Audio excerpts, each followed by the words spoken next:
A number of years ago, my mother asked me if I'd go with her to Zambia and she'd pay the fare. So that was a dead easy decision. I said, yes, absolutely. She was at the time, she was 80, and she wanted to go to see my brother, who was a priest in Zambia, because she was afraid she might die and never see him again. So I was thrilled at the idea of going to Africa. I had never been in sub-Saharan Africa before this. And I was thinking, oh yes, Colm, my brother, lives out in quite far in the bush. So we get to meet some really interesting people, and maybe I'll see some local ceremonies or festivals. I might see some wild animals. This is going to be thrilling.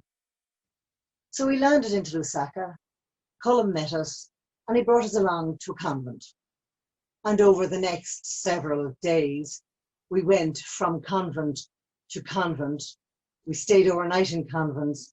During the day, we visited priests, or Irish brothers, or Irish nuns. Occasionally, I got a chance to go into somebody's classroom where the children would sing me a song.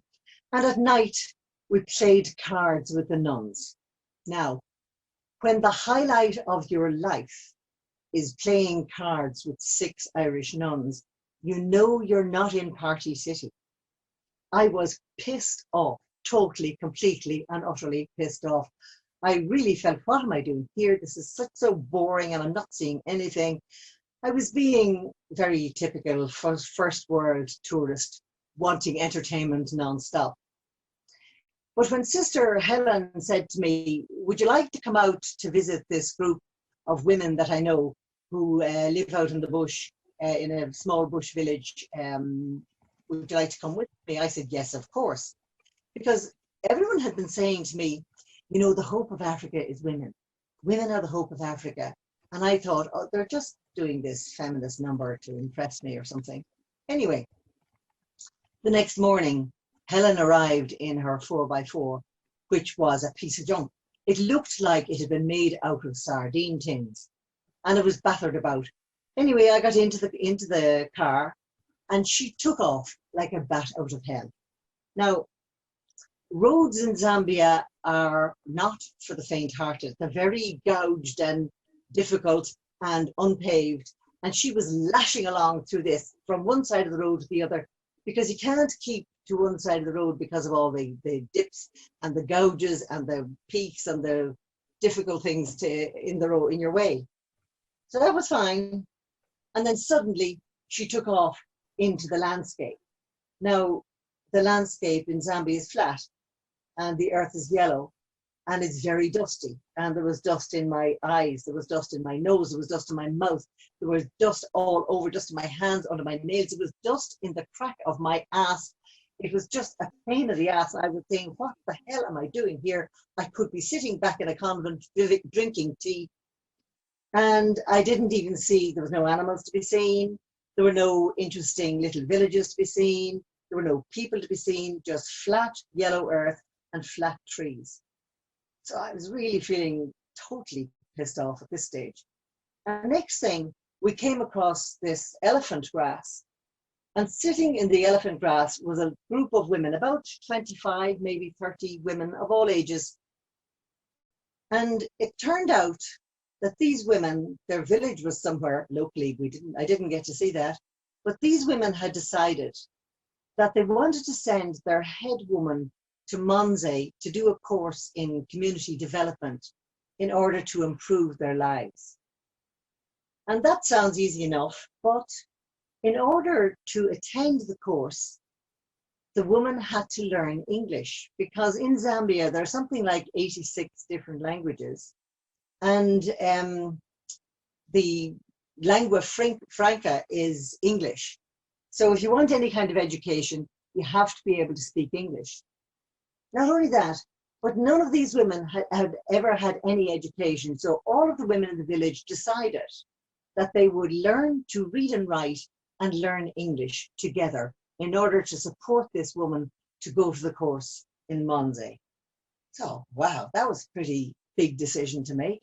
So anyway, Sister Helen takes out her teaching equipment, which was one biro and one piece of card, and she wrote some stuff on it and started teaching English.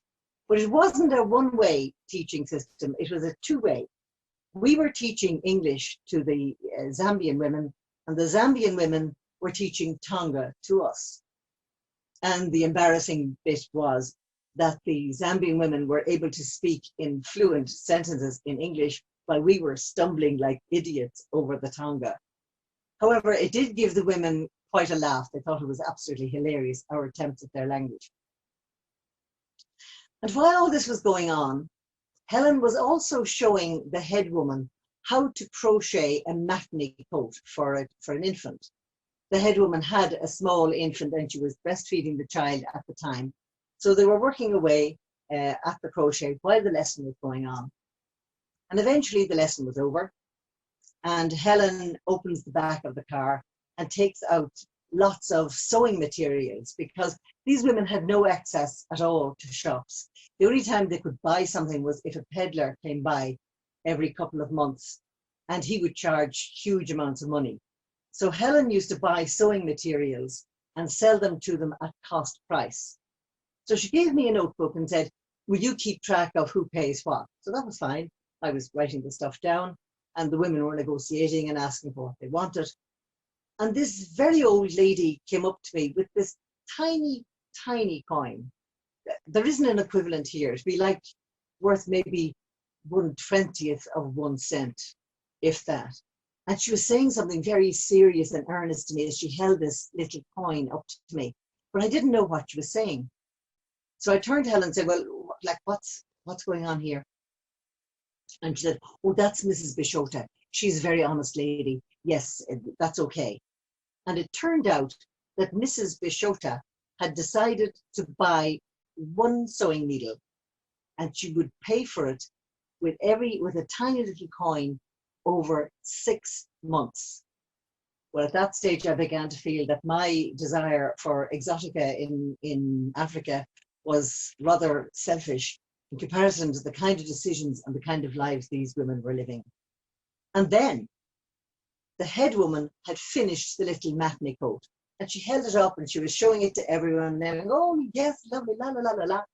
And I thought she was going to put it on the baby. But no, what she did was she unraveled it, rolled up the wool again and started to show the woman sitting beside her how to knit a maternity coat.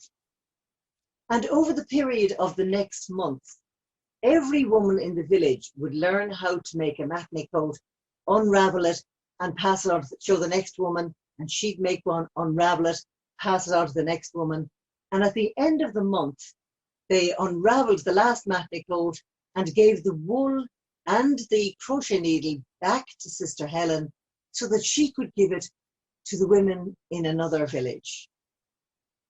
Then I realized that's why they talk about women as the hope of Africa. And I went back with my tail between my legs, realizing that these women were making these really difficult decisions all day, every day, decisions that I would never, ever have to deal with.